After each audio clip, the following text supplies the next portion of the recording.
Hi, everyone, and welcome to another episode of Forged Youth. I'm editor Kyle. Today's episode is our first Forged Youth Q&A. Expect to hear Q&As throughout the season, so if you have questions of your own you'd like to hear our take on, don't hesitate to send them in. We'd love to hear from you. And now, on to today's show. So today on Forged Youth Legacy Within, we are doing a little bit of a different episode, and I love these style of episodes. It's Q&A, and I'm here with editor Kyle. Hello, hello. I think that Kyle has the best podcast voice ever, and so I'm gonna drag him on the show as much as I can so we all get to hear I'll do my best. I'll try not to disappoint you. it. So today, Kyle and I have each brought three questions for us to answer that have to do with sports and mental training and all of these different things that obviously this podcast speaks about. And Kyle, do you want to go first with yours or should I start off? I can start off. Okay. Um, I think so. His first question is more specifically to what has changed over the last 20 years with mental health. And I'm just curious what you think is such a significant difference in what's happening now versus, what me and you maybe went through as athletes 20 years ago. Right. Now, I love this question because there is, in a lot of ways, it has changed for the good. There's way more awareness around it. Like when Kyle and I played volleyball back in the day. Back in the day, right? We're not that fucking old, but anyways, went back in the day. There wasn't a lot of information out around mental training. There wasn't tons of coaches who really understood that training your mind is just as important as training your physical body. And then around, Kyle, you said about mental health. And even just like that umbrella, mental health has come so far because when we were young, mental health was still really stigmatized.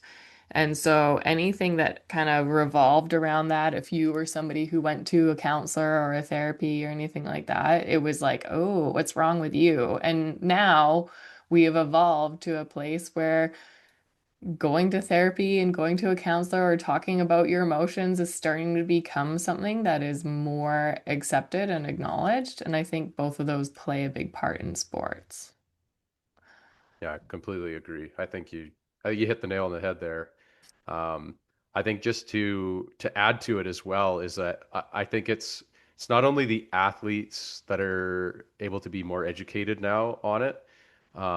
I think it's also the coaches and every bit of the support staff that comes with it, and Mhm. that includes parents, family, like the the whole approach to it is very much uh, I think just everybody's on the same page now. Everybody understands that it's something that's important as opposed to it maybe being like a weakness, like it was thought of before. And I think a large part of that is just because of the environment that we play sports in now, and Mm. what's even in the environment for professional sports. I think it's talked Mhm. about way more in the professional environments. More athletes at the highest of levels are incredibly open about what they've either gone through or are currently going through. And I think that just makes, you know, athletes and people more vulnerable to be okay with it and to be Mhm. able to accept that maybe a little bit of help in this department is important and it's going to lead them down a more successful path. Yeah, I agree with that. And I think that as well, like there's beginning to be a little bit more accessibility around it. So when we were younger, like talking about mental training now for just to zero in on that versus mental health. When we were younger, it was very, very rare to find a coach who was let's talk about volleyball. We're both volleyball players, a volleyball coach who understood techniques, physical skills and techniques, nutrition, strength and conditioning, and mental training. Like being able to have one coach that knew about all of those was very hard to find. Now you're still it's still hard to find coaches who kind of hit the trifecta, but there are more and more mindset, like performance mindset coaches coming out to just directly work with mindset. But it isn't extremely accessible. Like it's pretty expensive to put a kid in a mental performance program. I know this, I run one, and it's not like I want it to be very accessible to people because it is so powerful and it's so important both in sport and out. And so I think that that is one of the reasons why this podcast is so important is because here we are bringing the techniques that are talked about in programs and the experience of all these pros and all this kind of stuff to a place where it's accessible for everybody. It's free. Just come listen and put it to action. Yeah, I would agree. I think it's becoming more and more that way. Even specifically to, university sports. Most Mhm. university sports teams, no matter what team you're looking at, or if it's somebody that treats the whole department, they usually have somebody in that field that's specifically a mental training or psychologist or somebody that's there to provide that professional support to those teams. Yeah. And, I remember when I played, like, we would get one-offs of stuff like that. Like, oh, this year we're going to try this. Next year we'll try something different. And it was never something that was really consistent, or it was kind of like thrown at us, and then nobody really helped to tell us how to maintain it or to even be successful in it. It was just like, here's an idea, here's a thought. And, it wasn't ever in full detail. Whereas I think now that detail is there, and even when the prices are more expensive to provide that opportunity, more people are interested in it because I think they realize how important it can be for themselves or for their kids or Mhm. whatever is needed for their team even, right? It's a Yeah. whole different approach to how it's looked at now. I love that this leads right into one of my questions. Okay. Okay.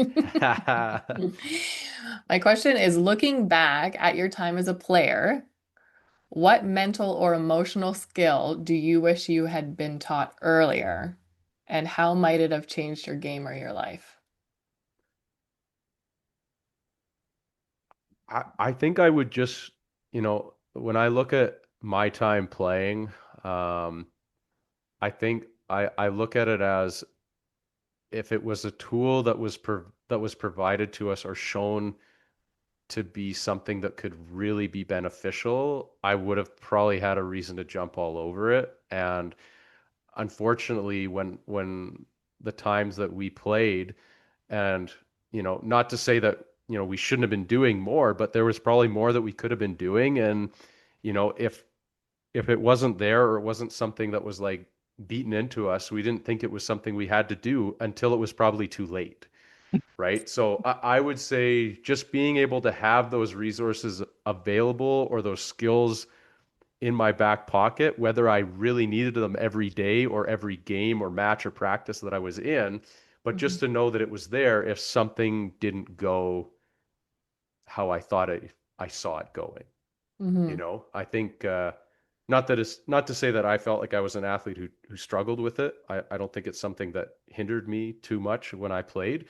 But Hmm. when times weren't perfect, it would have been nice to have a skill set like that to go back to and be able to say, hey, this is something that can help. Like, this is something, or at least something I can try, like, to better where I'm at. Like, there wasn't Hmm. anything to really do.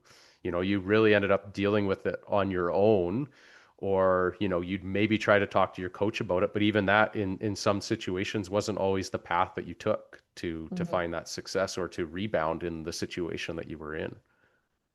Yeah.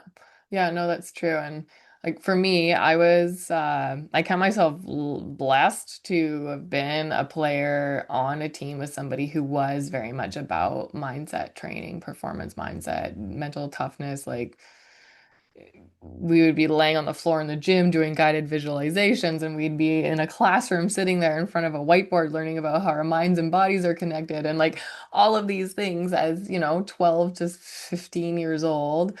And but one of the skills or kind of mindset switches that I feel like I know now that I wish I had been taught then is that when you are injured as an athlete,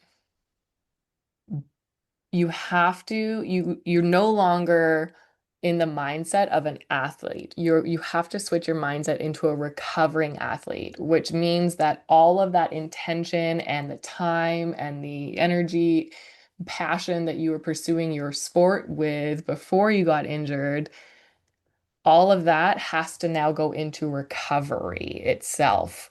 So, when your physiotherapist is telling you to do those freaking exercises with a band that you don't want to do in the doorway, and it's like, right? Like, nobody taught me how to switch my mindset from running hard for greatness as an athlete to running hard for greatness and healing as a injured athlete. It was just, yeah, go see a physio or ice your shoulder or, it was about an action that I was supposed to take, not a mindset that I needed to step into to help me continually take those actions, if that makes sense. Right. Do you just to follow up to that, do you feel that that was because you hadn't had many injuries before and weren't really sure how to deal with it, or it was just something you felt completely, felt like an unknown, like what do I do now? I I was injured a lot because I grew so fast. Hmm. And so like I had shins, like I grew like almost 7 inches in 1 year. I dreamed about that kind of a year. It never happened. No, but literally, I grew almost 7 inches in 1 year. And so I had shin splints like crazy.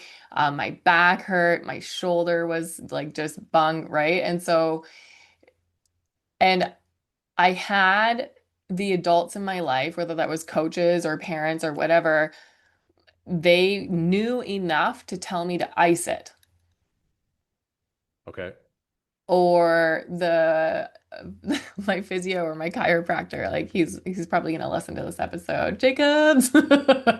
um, but he would always get me to try and like do all these exercises with these rubber bands, like I said, and I just wanted to be back on the court and be playing, and so I wouldn't put in the time and the dedication to actually following through and doing the exercises and all of that kind of stuff because I didn't understand the importance of stopping thinking about getting back on the floor and just being in the moment with my injury and healing myself. Does that, you know what I mean? Yeah. And so it wasn't that I wasn't injured before because I kind of always was. And it wasn't that I wasn't being told what to do to help me heal. I just wasn't being told how to switch into a mindset where I could do that, if that makes, yeah.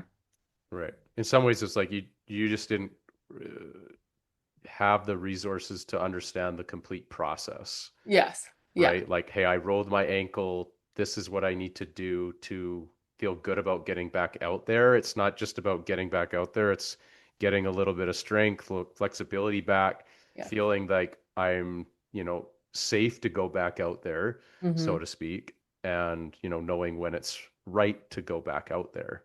Yeah. Yeah, totally. Yeah, and then because I mean the downside of not doing that is that your injuries never heal and they just keep reoccurring and then they end up taking you out of the game Yeah. earlier than if you had actually understood it. So, Yeah.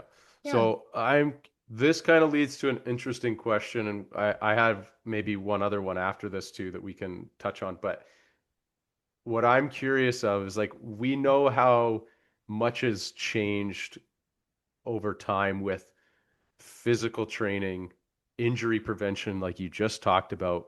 concussions being a significant one. Hmm. And obviously, mental health and mental training is significant. But what I'm curious, just knowing all of that, what do you think is like something else that's hiding under the rocks that we haven't seen come to the surface yet so much like all these other ones that you think could be something even new that, we haven't even thought of yet? Oof. Hmm. Or is it just adding layers and layers to some of those significant ones, like, mental training becoming, maybe even something that ends up in schools, for example, like where it's Yeah. not really there yet. It's something that you do in extracurricular activities or like you said, counseling, right? Yeah, I would say just leaning into the mental training because like I am highly involved in sports, so are you. And you know, to the point where I'm in contact with like I'm not lying, like between all of the platforms and the groups and like all of that kind of stuff, about 200,000 people who are involved with a youth athlete, whether that's a parent or a coach or an auntie, like whatever it is, they have a youth athlete in their life. Yeah. And I would say that about 90% of those people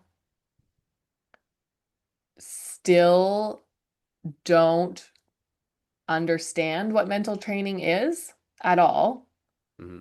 or and or they don't realize how big of an impact that it makes not only on sport, yes, 100% on sport, but how the skills and the techniques that they learn as youth through mental training using sports actually sets them up for greatness in life as well. It's like you're teaching, like you said, life skills, like you're teaching Yeah. all these powerful life skills to these youth who, in any other regard, are not going to give a shit. If you're trying to teach them life skills, you are listening, you youth, and you know exactly what I'm talking about. If we're telling you how to succeed in life, you're like, okay, whatever, mom. But if we are saying, here's something that you can do that is going to make you win in your sport and get drafted to university, and all of a sudden you're like, hell yeah, sign me up for that. Right. And so that is something that I think is we're just starting to skim the surface with people starting to understand that mental training is vital. Yeah.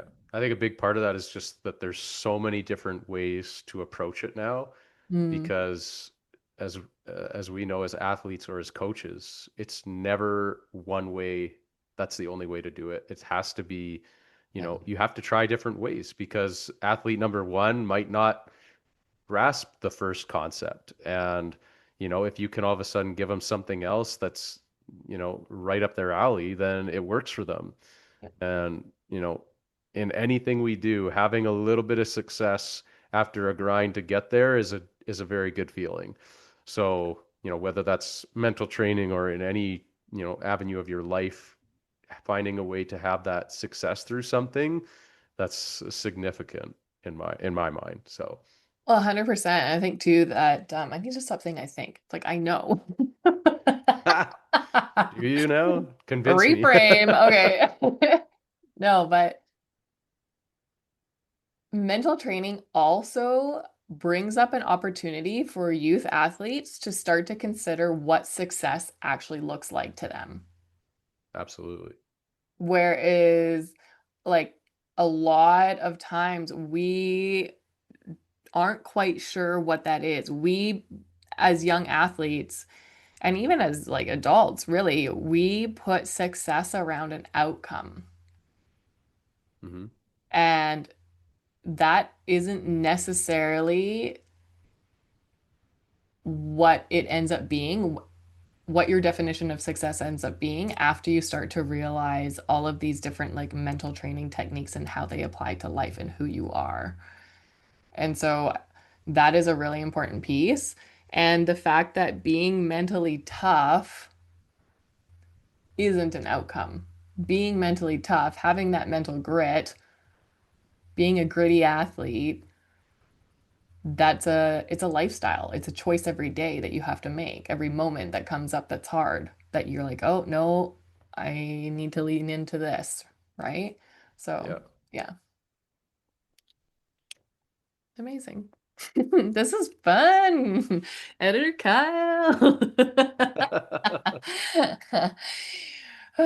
Here's one for you as a coach and me as we'll put our coach hats on right now. Okay. Okay. So as coaches now, how do we balance pushing athletes to perform at a high level with making sure they still feel seen and supported as humans first?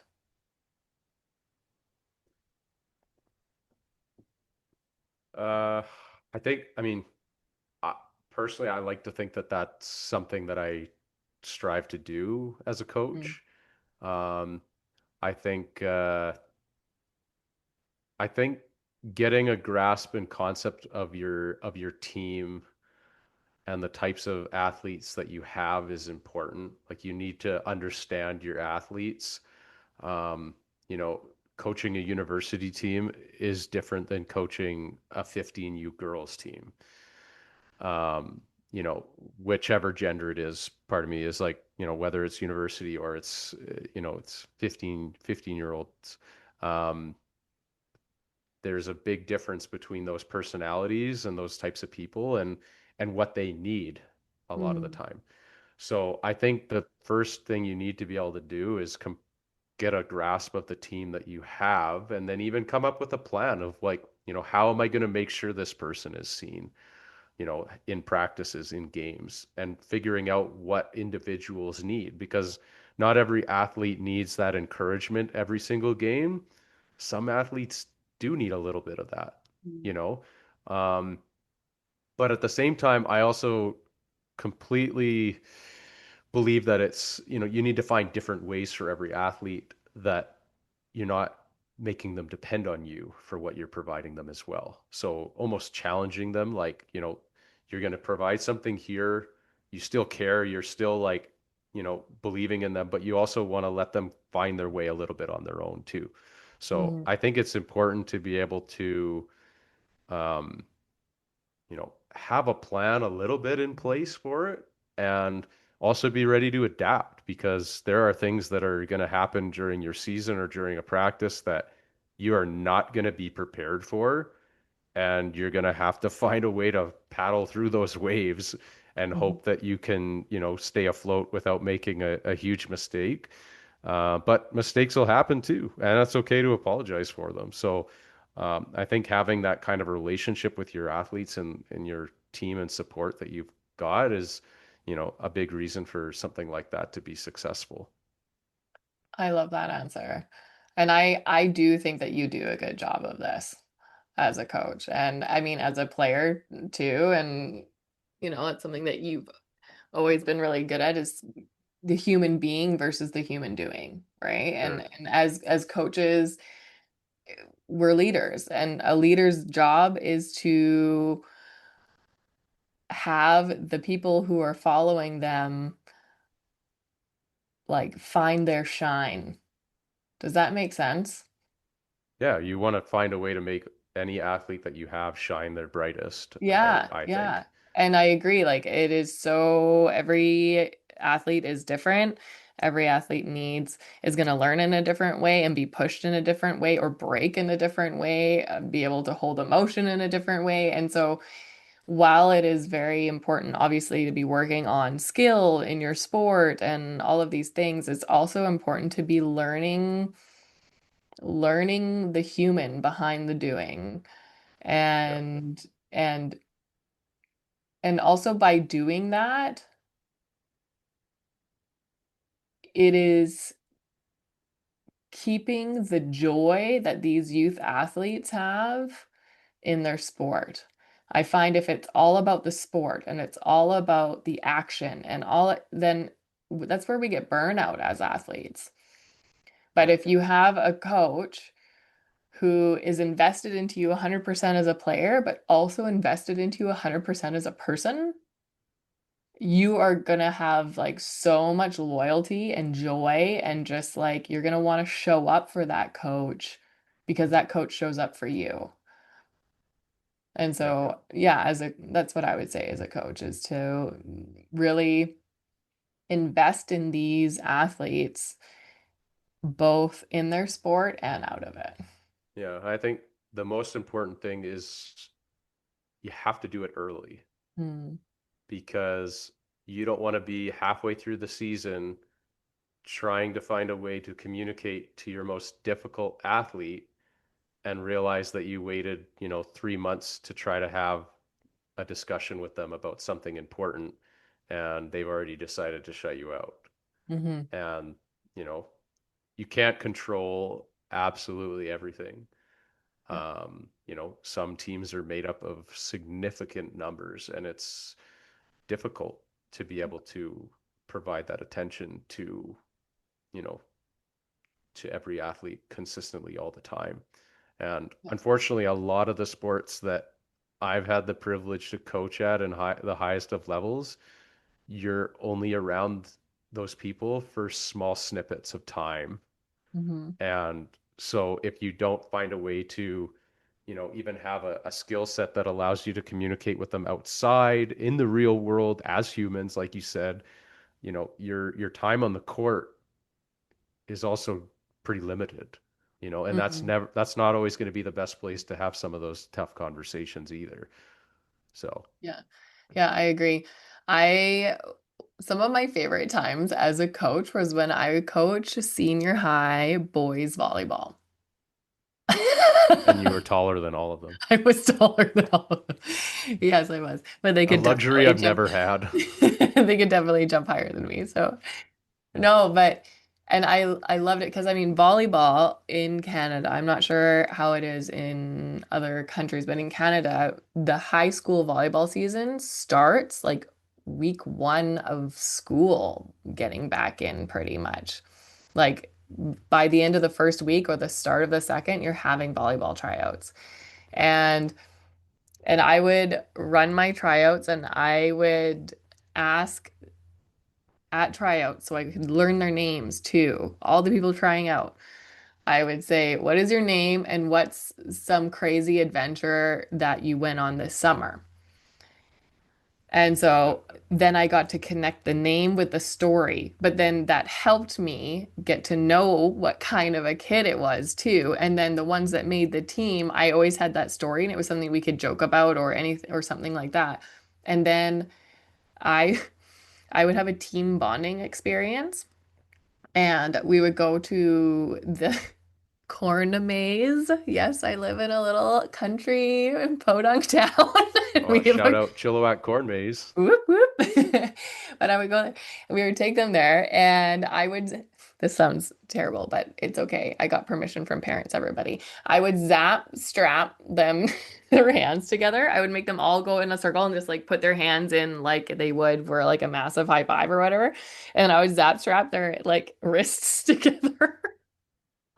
And then I would say, okay, have fun, go through the maze.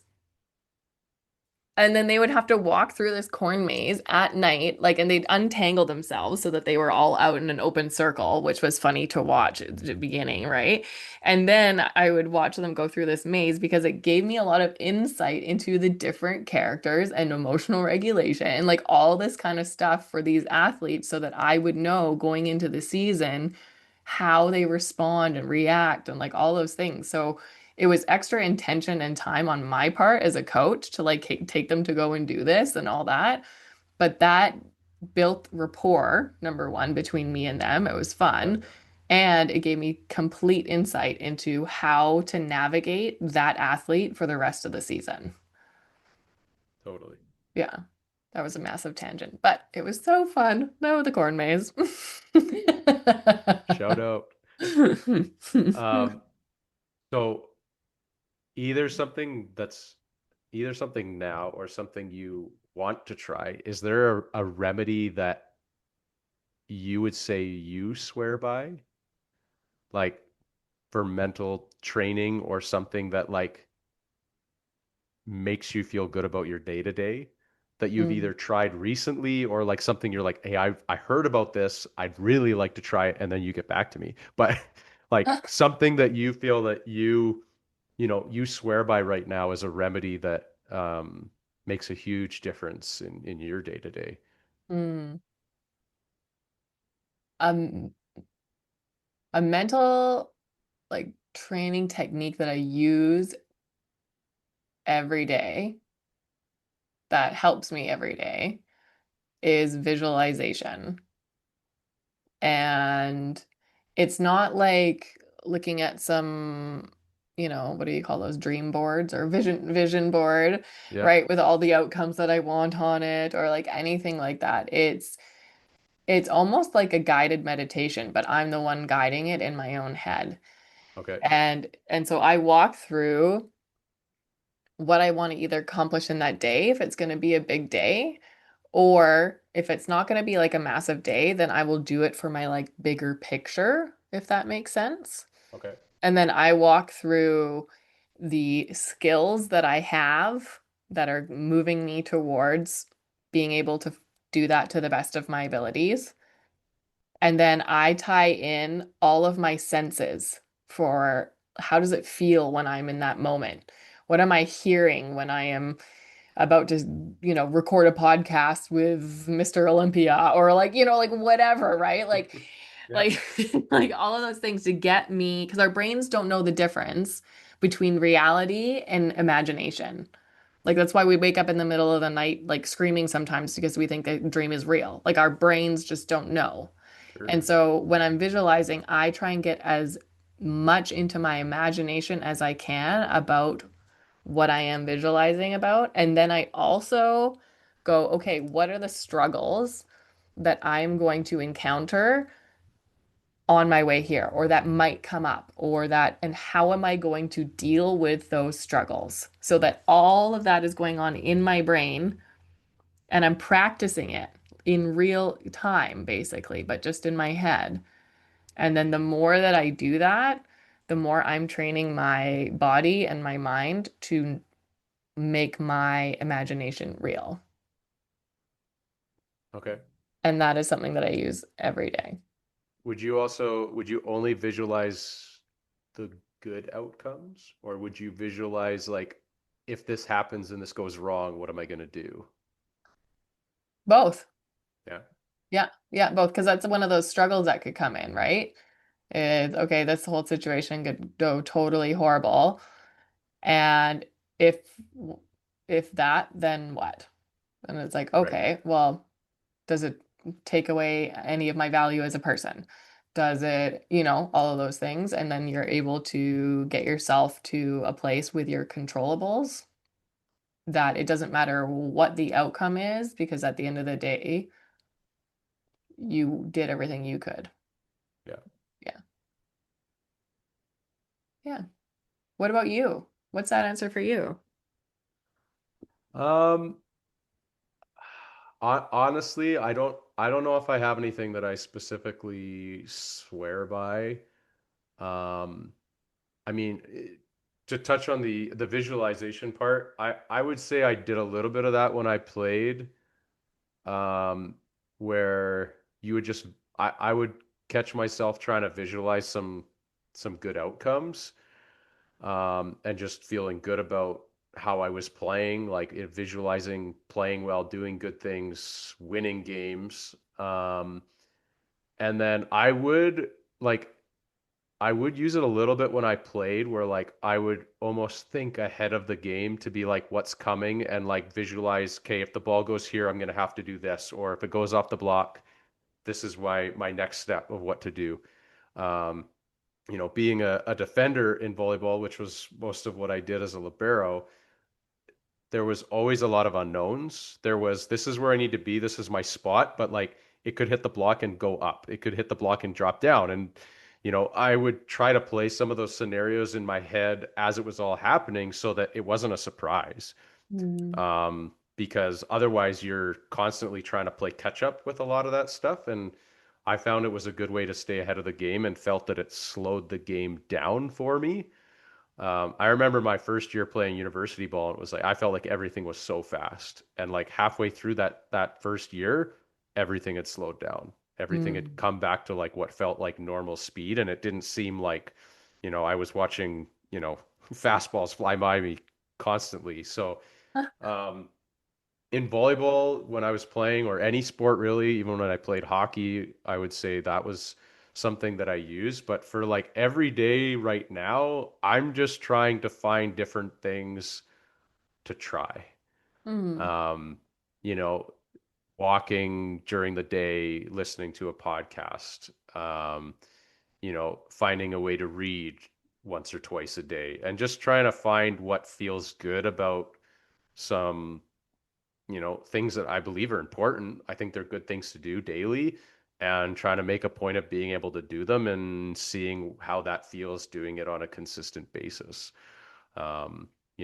As athletes that we were when we were kids, it's a lot harder to have that same structure and routine that we were so used to, where like we knew we had a sport 2 hours a day, every day, pretty much, Yeah. right? And on game I know. days, it was like, okay, if it's a 2 hour game, you've got 2 or 3 hours before, you're like preparing physically, mentally, you're eating right. All that stuff is kind of out the window. And I mean, what's funny to me that I do, and I just don't do it as often, is when I play any rec sport like hockey, golf, volleyball, whatever I do, I honestly treat my preparation that way. Like if Hmm. I'm golfing tomorrow morning, I'm going to bed early, I'm getting up, I'm eating well. If I'm playing in a volleyball tournament, I'm probably stretching 4 or 5 days before to make sure that Me my body too. is ready for it. And I'm like, okay, these movements might hurt, so I'm going to do a little bit of them beforehand. Yeah. And I think that's just something I naturally took, and it felt good to do it. Like, when I played adult hockey, I had a playlist that I listened to in my car every time I drove to the game. Yeah. That was very basic, but it was like something I did. And I was like, oh, I had a Yeah. good game. I'll keep doing it. Like, you Yes. know, not crazy superstitious, but sometimes you find something that works and Yes. you want to stick to it, whether that's food, music, whatever it is. There's so many different versions of what I would say being superstitious is. And, sometimes you take that even into like your daily life for work. Like, hey, I had a bad day. I want to get back on track. I'm going to do this, this, and this to make tomorrow's day feel a little bit better. Yeah. Yeah. Well, it's all, yeah, I mean that's a big controllable, right? The preparation. And we teach kids that about the four phases of performance and pre-performance routines and how important it is. Like, and I don't think it's superstitious when you like because you're taking an action, an intentional action for the purpose of preparing your mind to be the best it can be. Yeah. And Or to so feel comfortable in a, confident, you right? know, Yeah. Yeah. yeah, like I said, I don't play volleyball very often anymore, but when Yeah. I do have to go out and play, I would prefer to have some slight bit of preparation for Yeah. it. Yeah, You know, totally. same Yeah. with, I can't remember the last time I went golfing, but I enjoy it. But if I knew I was golfing next week, I'd probably hit the driving range 2 or 3 times Yeah. beforehand and try to feel better about what I was going to be doing, Right. and I think that's for me, it feels like a comfort of like, hey, if I do a little bit of this, this is going to help me feel better rather than just picking up the sticks and jumping out there and seeing what I can do without any preparation at all. Yeah. Yeah. Yeah, I agree. Okay. My last question. What's one moment from your volleyball career, win or loss, that shaped how you show up in the world today?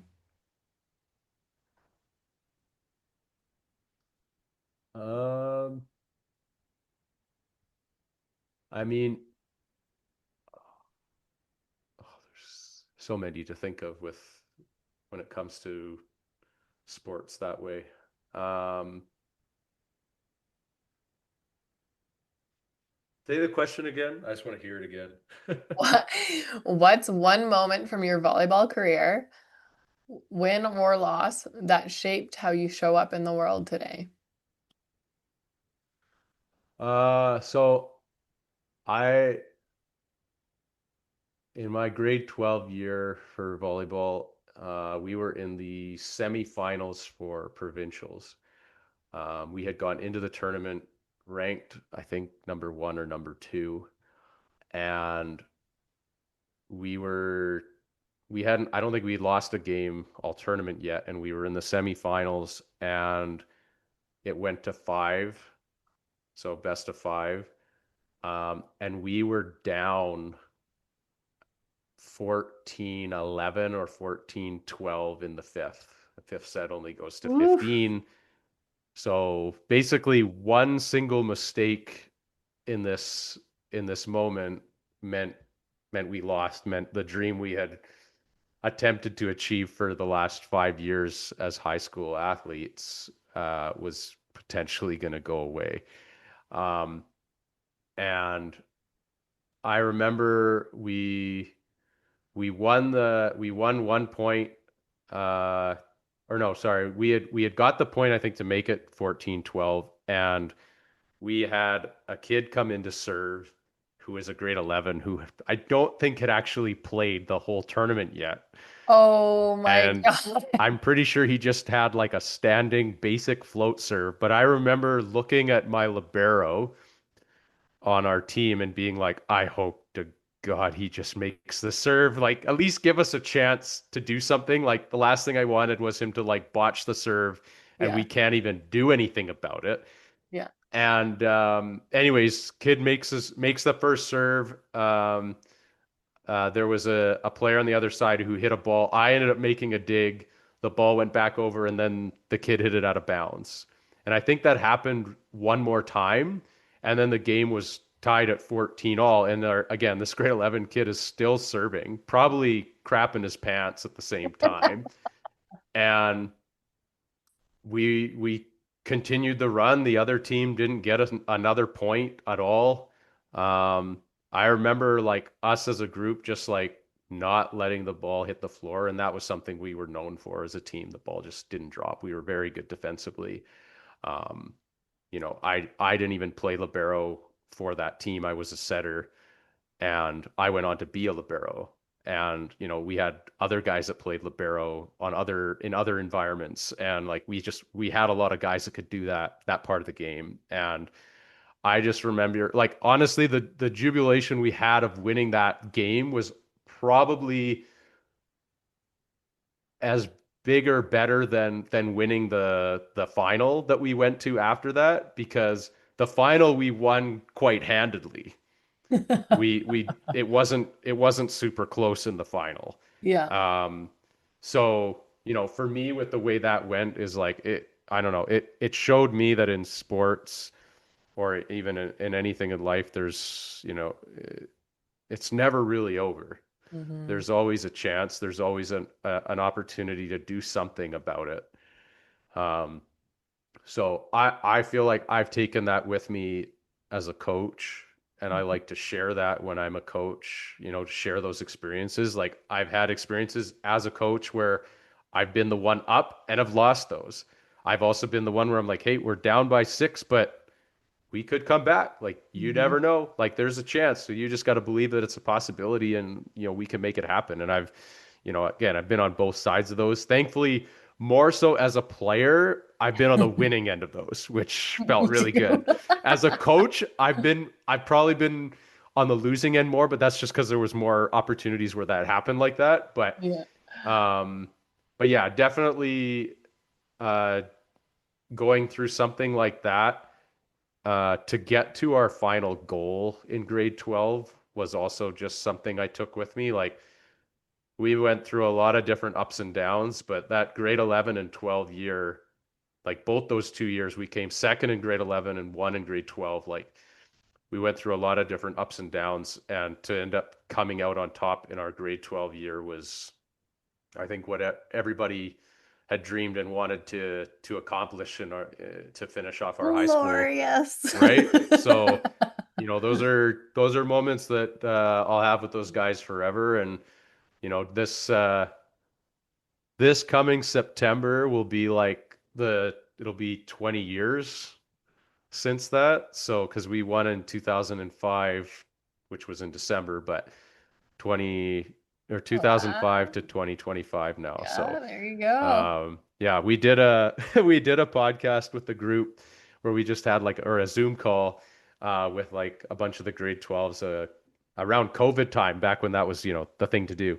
Yeah, And I'm hoping we can get the crew back together for one more go on the 20th anniversary, which would be pretty cool. So, that would be super cool. Yeah, that's such a fun story. Oh my gosh. And I've been in so many of those as well, where they're like, okay, no one make mistakes, and here we go. And you just come out of it and you're like, oh my God. The energy, the adrenaline is huge. right. Do you Yeah. think you have a better story or experience from that as a player or as a coach? What would be the one you draw from more? I am similar to you as when I was a player, we were more on the winning side of it. And then um as a coach, I definitely did more of the losing side of it. That sounds weird to say. But no, I agree. Like it is always because of those moments though. I've definitely moved through life without the thought that, oh, it's too late. Hmm. Like I just don't have that thought until it is like completely over. Like there's always an opportunity. There's always a chance. You can work hard, you can put, all that kind of stuff. So yeah, yeah, Yeah. definitely. Well, and I think, I mean, for me, I feel like you'd agree with this, but I think if for in that particular situation, if we had lost, I would have felt like we didn't play our best and that's why we lost. Hmm. And yes, the other team I think played well, but like I don't think we played to the level we should have played to. So to lose it like that would have sucked. Hmm. And in my university career, when I look back, the best we did was third in Canada West, which was our league, and then third in nationals that same year. And I remember we lost in the semifinals uh, to the eventual winner, and I don't remember us being like crippled losing that semifinal because I think we Hmm. played as good as we could play, and the other team was just a little bit better. And Yeah. sometimes that's just what happens, Yeah. and sometimes it's okay to feel that way as well. It's not a fun feeling, but Yeah. sometimes that's just the way it goes. And when you're the underdog, everything has to align for you to win, right? Hence the Yeah. team that lost to us in that semifinal. They were that close. They had everything until like that very last point, and that's what would have been the story is the underdog came through if they had beat us. But Hmm. thankfully Yeah. we were able to finish on top. So Yeah. Yeah. And I want to speak to something that I learned from my volleyball career that has shaped how I show up in the world today. And that is my work ethic. I was on a team that we worked hard, like so hard. Well, we called our old coach Sergeant Hardcore, and like our strength and conditioning, we were strong and we were conditioned. We ran so much and worked so hard before we even put up volleyball nets. We were so friggin' tired before the nets would even go up. And then when we played volleyball and practiced, we were practicing with a super tired body and we mm, had to control our minds to get over it and do it. And then right, even if somebody on the team was still finishing a set of lines or was still shagging a ball or was still like all of these things, then we weren't allowed to like get water or be still. Everybody had to keep moving or keep working or to keep doing something until the last person was done, and then everybody took a break together. right, And those things have compiled to make me an individual who has a very strong work ethic. And say I'm working at an office somewhere and everybody's gone home. I'm about to go home. It's been a long day at the office and I look and I see and there's somebody still in their office working. I will go like I've done it before. This is back when I worked in corporate or whatever. I would go and I would help them finish their work so that we could both leave at Right. the same time and go. I wouldn't just leave that person behind. Right. If there's work to be done or if somebody's still doing something, then that means that I can still be doing something and I can be helping or I can be right. Right. And so that is something that I am like drove me insane at the time, but now I'm so thankful that I am an individual who has the drive, who has the work ethic that can I accomplish a lot of things in a little amount of time. The best do, right? And I wouldn't have that if I didn't play sports. I still had somewhat of a like decent work ethic. I knew how to work hard, but sports definitely made me level up in that. Yeah. Yeah. I think participation in sport it gives you so much more than just the ability to play sports. Yeah. It brings out a lot of different opportunities throughout your life that you most kids won't even realize until they're in their 20s that what it can provide them or what they learned through that experience. Yes, I read a stat last week and it was that 90% of female entrepreneurs or CEOs played sports. Hmm. You're learning a lot. Ugh. Right? Do you Hmm. think that culture will like continue to rise? Like the number will rise for something like that where and I mean I think sport or any kind of like involvement in a club or something that provides a community can just be so helpful in the ability to grow like that. Hmm. Yeah, when you're a part of a community and when you're a part of something bigger that you are adding value to, you're providing, like you're giving back to, then you're going to be learning those skills for sure. Sports is just a really great way, like I said earlier, about how to teach young people a lot of these really vital life skills in a way that they are going to understand Yeah. and that they won't even really equate it to life. Like when I was learning those skills and techniques and stuff when I was like 12 to 15, I didn't realize how much those became second nature and how much I ended up using those later to pull me out of some of my darkest times. Like I just didn't even Mm. realize it until now as a grown-ass woman who is like doing mental performance training for youth athletes. I was like, "Oh my God, that's exactly what I was doing in those moments when I wanted to like not be here anymore or whatever, right?" And so it's just a really mental training with youth athletes. It's just a really beautiful and powerful way to get vital information into the archives that will last the test of time for them. Yeah. Yeah, totally. You any more questions or is that all of them? I mean, I got one more just out of curiosity for you is like knowing what you were able to learn through mental training and the level of volleyball that you played. Do you ever wonder what it would have looked like if you had played volleyball uh, that much further, like into a Mm-hmm. professional career or a profession in general? I used to ruminate on that a lot with anger in my soul that I didn't get to. Um, Yeah, I think about it. And I think I just would have lived a very, very different life. I wouldn't be, I wouldn't be who I am today. And so in that regard, not really. Like, you know, because I was unable to move forward and play professionally and all of that, I ended up going through a lot of life experiences that I really needed in order to become who I am today. And I like who I am today. No complaints here. No complaints here.